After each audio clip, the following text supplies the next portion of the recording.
Thank you so much, Jasbir, for joining us on a podcast with Doddle. Extremely grateful to have you with us on this small session that we will have. I will try to gather your experiences so far, your insights on the industry, challenges, and technology, and all those things. But before we start, if you could take 1 or 2 minutes and take our audience to your journey so far. Yeah.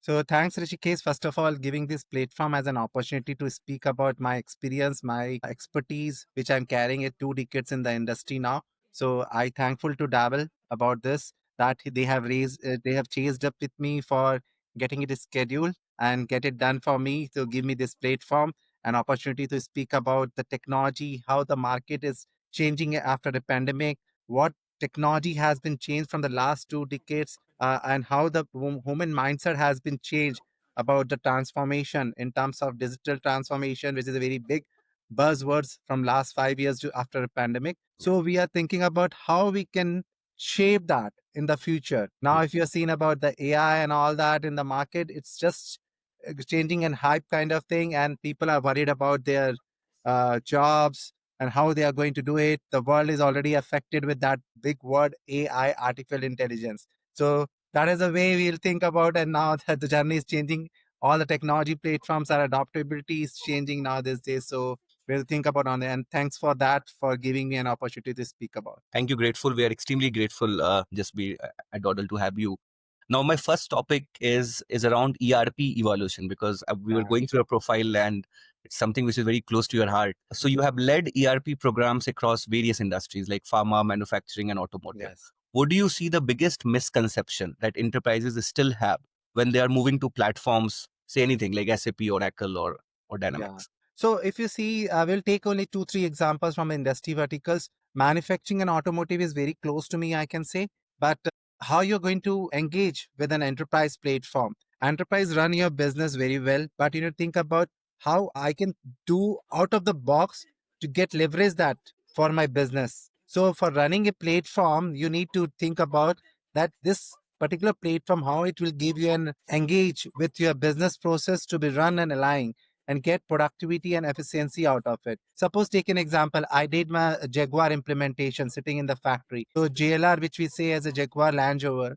So it was acquisition by Tata Motors in 2010. When I got a real time working in the factory, that's give a real time experience when you implement the ERP, how this business process runs, how the car get made from the zero to the in a refined product, from an engineering perspective, how the product life cycle works for you, and then that platforms can give you an all kind of an functionalities to run your business very smooth to the end product. So I have seen the person who have say worked, even my experience, I guess, get at that time is totally out of the change, because once you are in a process based industries, sitting into an AC room, that Yes. changes very drastically when you work close to the business, sitting in a factory. So Yes. from there, 2010, my life got changed. I can say learning about more of an enterprise product, how the supply chain works, how the inventory works, how the vendor integration works, how the profitability works for a business, how the analytics work for a business. That ERP mindset has been changed when you be in the real business,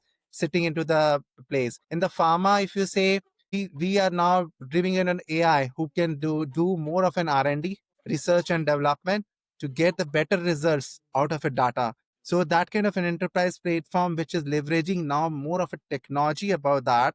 The platform is there to run your business, but how you are going to adopt and embed that technology to give you a better results, that is very much changing the world now these days from the last 4 to 5 decades, I can say. Got it. This was insightful, Jaspreet. Yeah. Oh, if you talk about procurement as well, the digitalization has now moved from cost savings. There Yeah. are new areas like risk management, sustainability, which Yes. procurement leaders now consider a lot. Yeah. Should companies, what are those things which companies should focus on while they are adopting a, procurement platform? Yes. So in procurement platform, if you talk about SAP Ariba, or you take about any other third parties like Concord, so in procurement program, we need to have a strong business network to Hmm. get your vendors. What is the vendor provide you? What kind of vendors they have? What kind of deliverables they can do better? So you need to shortlist kind of things with the business network to get the procurement done for you as a part of an industry vertical. So if you see the strong network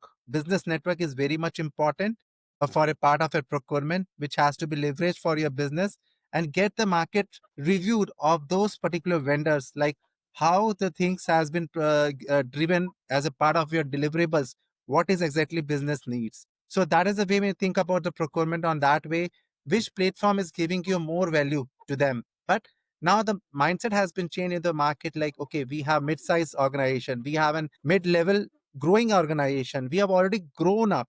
So based on that, just decide what procurement platform is needed as a part of your business to be aligned and get your a faster way of your engagement and get the deliverables done for you to run your business very smoothly, I can say. So how do vendors differentiate themselves, like all these procurement vendors? Yeah. So in the procurement vendor, if you see, take an example, Yeah. any procurement vendors doesn't have all the products with them. Right. You understand that? Because you have to check it out how their deliverables is happening into the across the globe. Mm, If I say I have a strong business network as a part of a vendor network, so mm, we can prioritize that who has that what kind of an delivery models, mm, how they can be commitment to their words, what they have been presenting, and how the product and quality is delivered, because anyhow you're procuring something to to become a last end product, so product has to be driven with the quality where the consumers can consume that. So we have mm. to think about on a broad perspective, what are the type 5, 10, 15 members we can choose for my long run business to make relationship. Every time you can't change your quality product, or you can't be like to be change of your material, which is Mm. giving you an end quality product to the consumer. So you Mm. have to finalize some standard metrics for that, then only you can decide choosing your product vendors. Got it. Now I will come to cloud adoption actually, Yeah. Jaspreet. So, you have managed critical SAP landscapes, Yes. AWS and Azure. What do you see are the biggest barriers that hold enterprises back while, from moving their all mission critical workloads to the cloud? Yeah.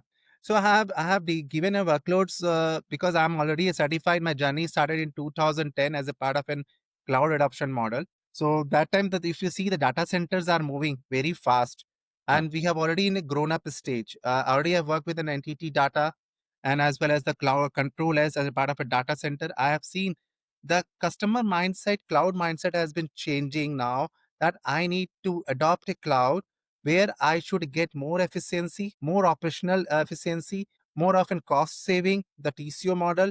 How should the ROI get generate over there? yeah. So when I did around 2,000 workloads as in a small mid size, I have did more of that from a big perspective of a customer. Mm, So the mindset is changing and the adoption has been changed for an cloud perspective. If you talk about SAP is also have a mindset change in the last 5 years. Earlier mm, they have an on-premise, now they are moving into a public and private cloud. So public and private cloud is more about a SaaS service where you will get the one bundle offerings and the one TCO, as well as you're bringing your running the business with 99.9 as a part of an your ability matrix for your production continuity. So yes. business doesn't have to stop. The continuity of a business model has been changed now after adopting in cloud, and the micro services which they are helping them to driving a data into a more intelligence. So Mm, how I can make my data to be more intelligence to take a better business decision. So mm, cloud mindset has to be changed and has to be produced to the CXOs level, that if you adopt your platform, you change your platform, mm, okay, the investment is there one time for you, but how should you generate your ROI in the next 2 to 3 years? And with that, you have to be also innovate, because innovation is something which is never going to be stopped. Adopting a technology, if you're investing on your technology, the innovation takes place for your business to get a better result and the output for that. I got it. And so these days there's a concept which is coming on, which is called hybrid kind of Yeah, a concept, where organizations want to use a mix of makes of social. cloud platforms. Your Yes. opinions on that? So see, it totally depends upon business to business. Yeah. If I'm a big business, or if you say about GDPR, this is which we have already been coming to the market. But data has to be safe. It has to know go around your country, around your business only. It has to be. So Yes. in the hybrid model, obvious the cost efficiency of your business investment will be reduced. But Mm, you to design a structure as a solution architect or an enterprise architect, which I have did a designing for a hybrid environment, and mm, also leaded very big projects like more of an financial sectors. mm, Financial sectors run their multi-cloud data as a part of an hybrid. Even the governance, the sovereign cloud, help them to run their finance part. Suppose taken banking sector. Banking sector doesn't want to be adopt a cloud very faster. If you go with saying adopt for public cloud, they Mm. will say no, I will not, because it's make a financial data which has to be with me. So I Yes. can think about which can be kept into an hybrid cloud in terms of multi-cloud deployment, or which can be keep as a part of a governance internal secure data for me, and it is not going to be out of my network. So hybrid cloud gives you their flexibility to run their business, I can say, in Mm. terms of a more efficient manner. The only challenge is the integration part. The integrated integration part will be very well, then Mm. you can run your business very smoothly, and you can get more efficiency in terms of cost, which is part of a total cost of ownership, which Mm. everyone thinks about. And now the platform is universal. It's not about like you can't connect and communicate with other platform, whether it's a Salesforce, whether it's in a public cloud, anything which we have deployed, whether it's an ERP XYZ, or whether it's any SaaS product. It can be implemented into a different hybrid environment where the Mm. business can be run very smoothly these days. Got it. And what are those integration challenges, Jasbir? Like, So integration challenge is something, if you say talk about SAP integration suite, or you talk about any hybrid integration suite, the Mm. challenge is that the adaptability, the extensibility part. The adaptability in terms of, because earlier we are creating a connection with a very standard platform like Mm. RFC or maybe something JDBC or SOAPs or REST APIs.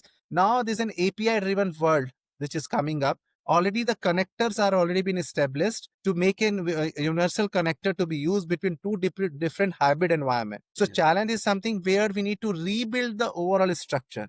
I have leaded many projects where we have around 1500 plus integrations, which is more with the multi-bank, Mm. more connectivity, more with the legacies, more with the third parties. So we need to Mm. plan the phase in such a way that the business continuity will also not get affected, and the Mm. planning should be there in terms of that the connectivity will be established and has to be tested as a parallel phase running of particular interfaces.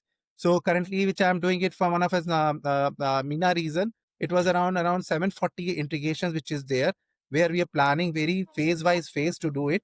In the last deliverables which I did for an you can say the beautification company from an Europe, where they have around 3200 plus interfaces which has been connected. The Mm. challenge which we have seen, that we need to prioritize which is a priority one which has to be there for a customer.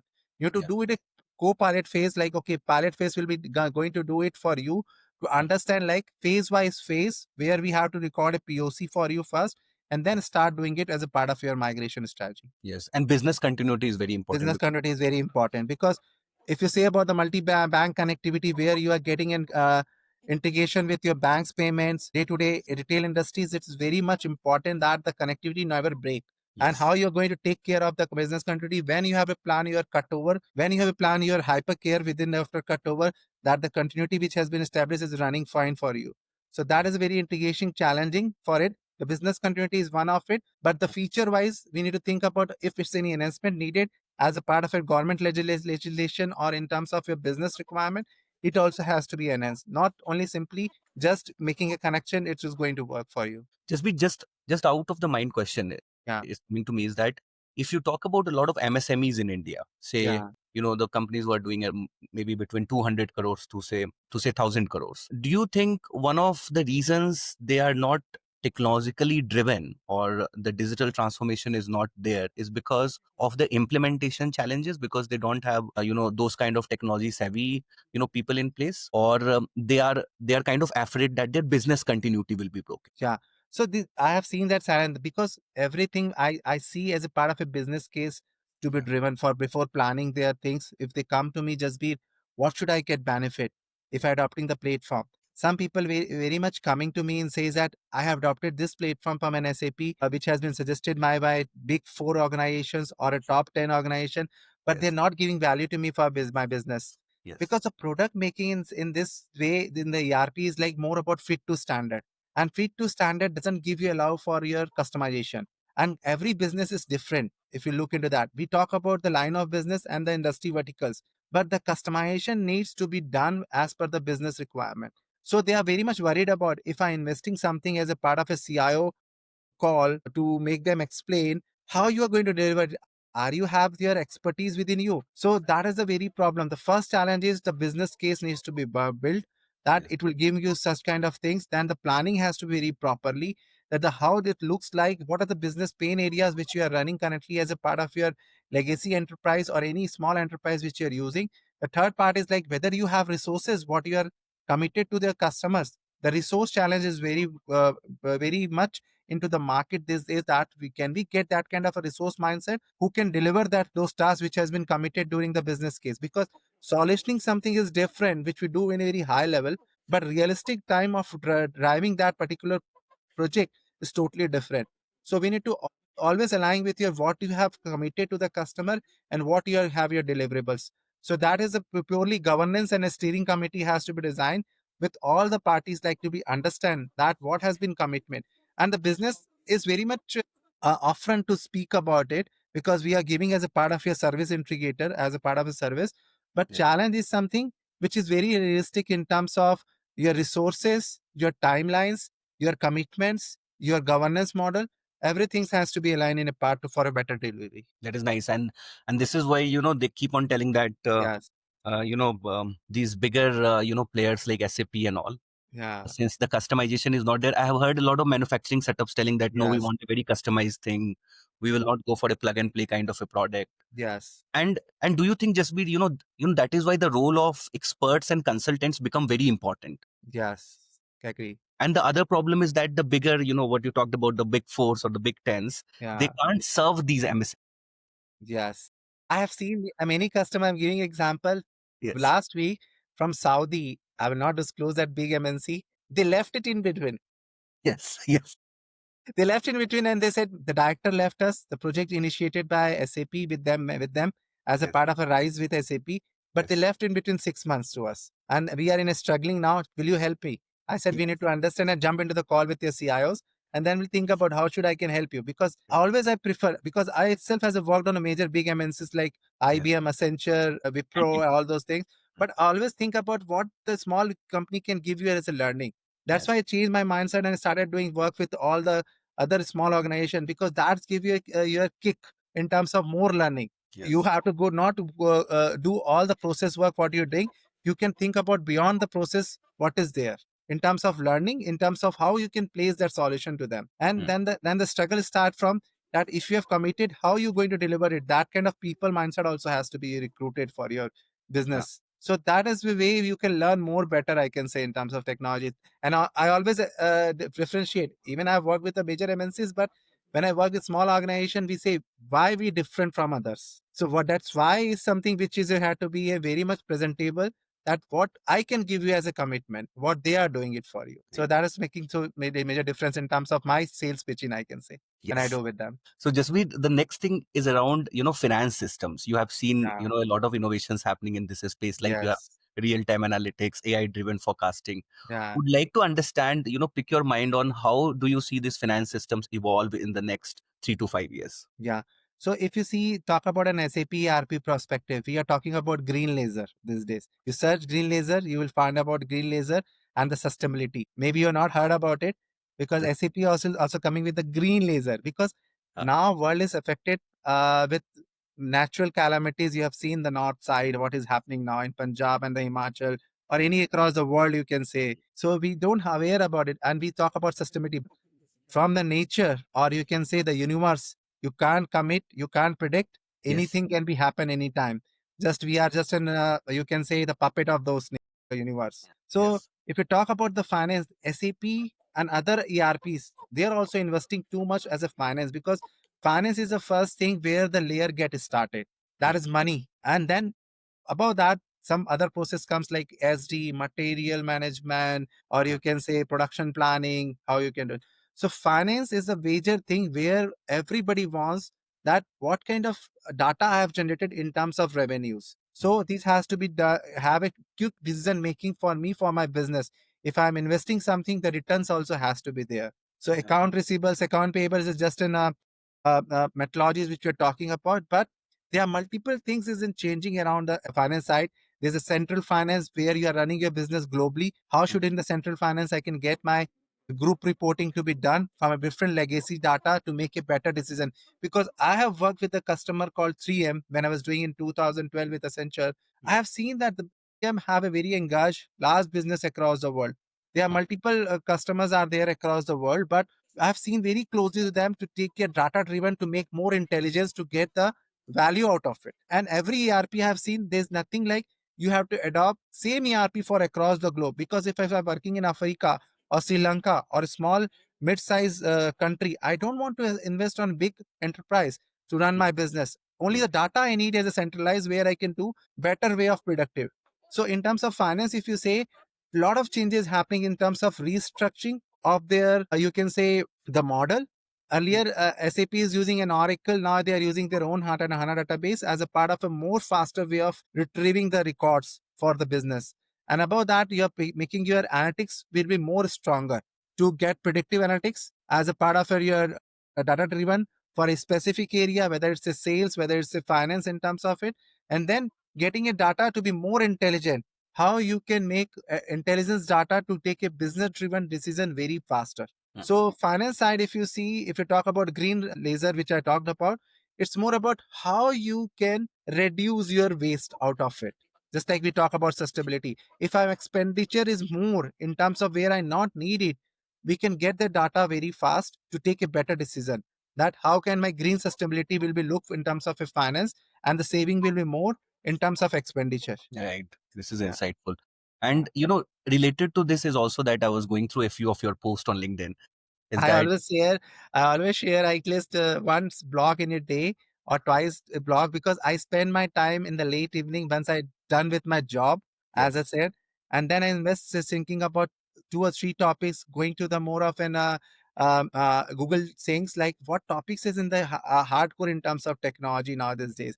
What people think about that mindset. So once you follow those kind of and product owners and the leaders, then you Yes. can think about like what is changing in terms of all the business industries, whether it's an NVIDIA, whether it's in a Google, whether it's in a Microsoft, whether it's an SAP or a small organization player, how they're getting merged to enhance their business left and right as a part of their business execution. So always I try to love and write something out of the box for when a LinkedIn proper kind of thing because it's given more of a visibility and then you can say your thought process to be derived to reach to the end users. I can say. Yeah, absolutely. And it's very much required for people like you to keep on writing on LinkedIn because Yeah. LinkedIn has gone nuts these days. Yes.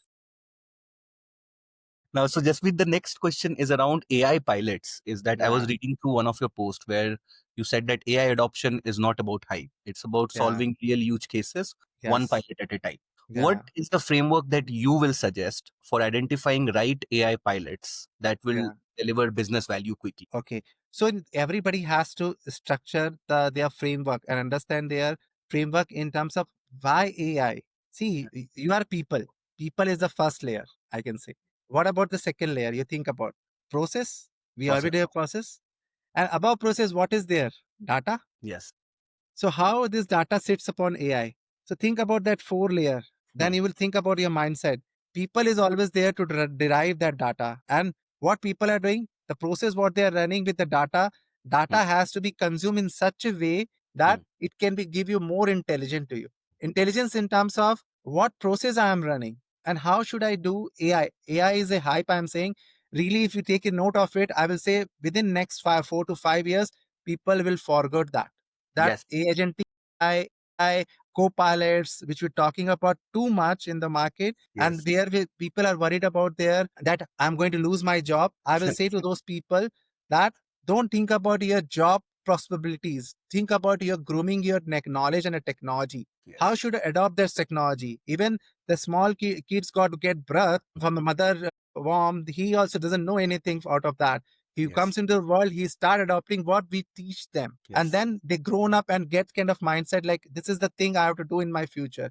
So you need to groom yourself in terms of change what is happening into the world.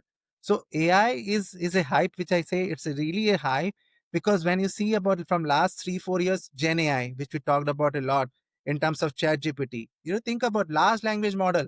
What you're doing in Google, searching the things, you're doing the same thing into that large language model, nothing else. He's giving a result out of an internet, which you're using www. Hmm. Out of that only he is searching the things. Whether you Yes. have some compliance governance, or you can say the government efficiencies which is there, because we say as a part of an AI, ethics has to be followed, Yes. where human emotions can't be played with Mm, that, and mm, your regulations which is as a part of it, where we need to do the things in our limit.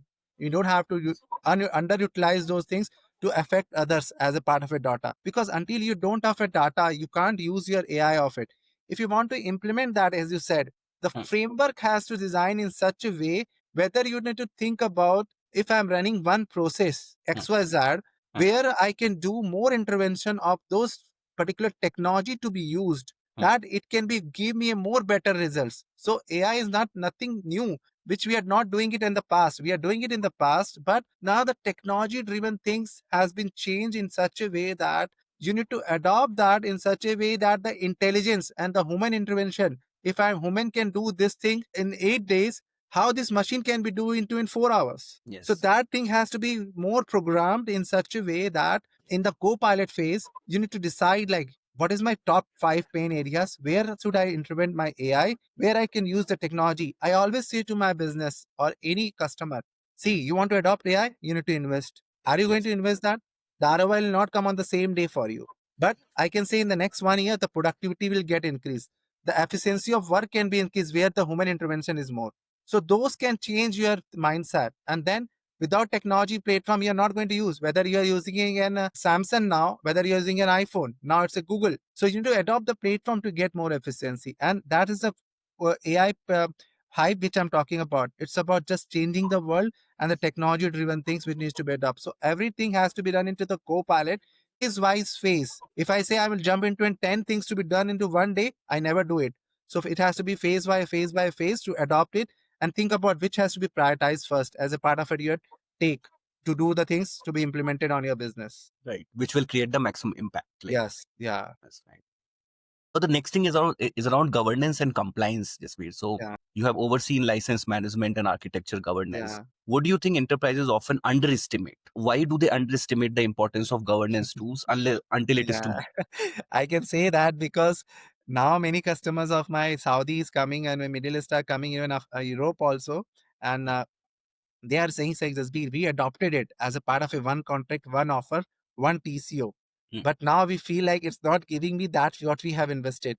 And mm, because now the world has been changed, everything is a mm, SaaS based product, mm. software as a service. Yes. Once you get service, you need to pay. You can't run out of it. And every time your business can't change your platform to run out of it. If you started paying it, and you started utilizing it, you need to pay. After a year, my consumption has been increased because business also has to be think.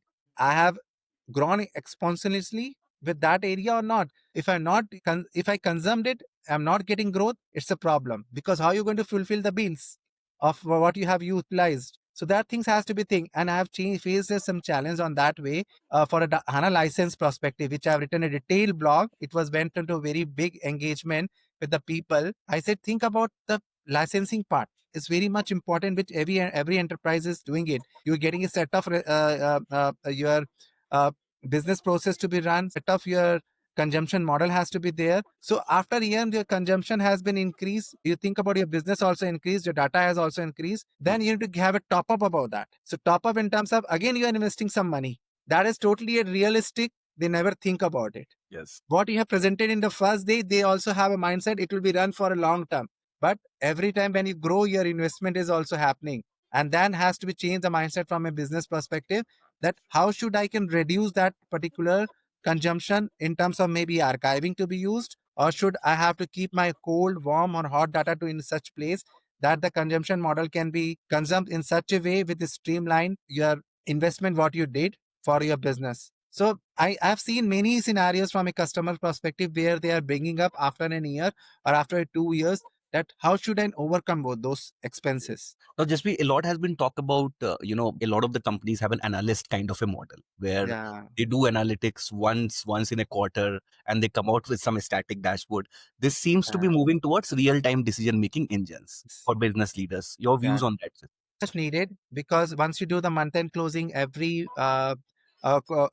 month, you have to think about like what kind of a consumption and which area has been you have have made more business out of it. So if you think about it's totally depend upon business to business also. I will say, as you asked me a question that it has to be quarter or it has to be real time. But Yes. now this is totally a real time, I can say, because the platform what you're using as an in memory and the platform which you're using as a part of an your base, it has to be real time for it. But you think about whether should I need that all the results in one plate, or whether should I need any individual result as a part of real time, because anyhow for developing that also it's a cost involved for you. Yes. So Yes. top 5, top 10 cases you need to think about how your CXOs level want to see that, Hmm. or how every quarter. Because if I'm looking into an every month my pocket is not going to increase. At the end, you're going to get it all the things. Yes. So every day is not going to work for you as a real time. You need to fix some timelines that Hmm. every quarter I have to see my results, or every half yearly I have to receive the results, or every year. Because there is a quarter driven things in the business: Q1, Q2, Q3, Q4. And then you have to derive your targets also in terms of your sales, in terms of your development, in terms of your account mining. Everything has to be looked into that. So quarter is something where I say it's a realistic. Hmm. Every month is not going to work for you, because anyhow you're keeping a track internally. But Hmm. real time data with top 4 or 5 priorities, which is Yes. very much Yes. needed as a part of you to be visualized and to take a better decision, I can say. This is very insightful. Like, Yeah. the organization has to identify what are those 3, 4 Three, parameters. four, 8 KPIs, because KPIs is also needed from a part of it. What is the driven for your organization? Now, at the end of this podcast, Jaspreet, we have a question that, you have worked with CXOs across various geographies. Yes. What is the single biggest blind spot that you see leaders still have when they are driving enterprise digital transformation projects? See, I respect all the CIOs. Even I have got a 2 CIOs award in my journey last year, and this next month also I'm getting an CXO Accelerator award in terms of manufacturing. You can see the LinkedIn already got selected for 11th September, which I'm getting it recently last next month.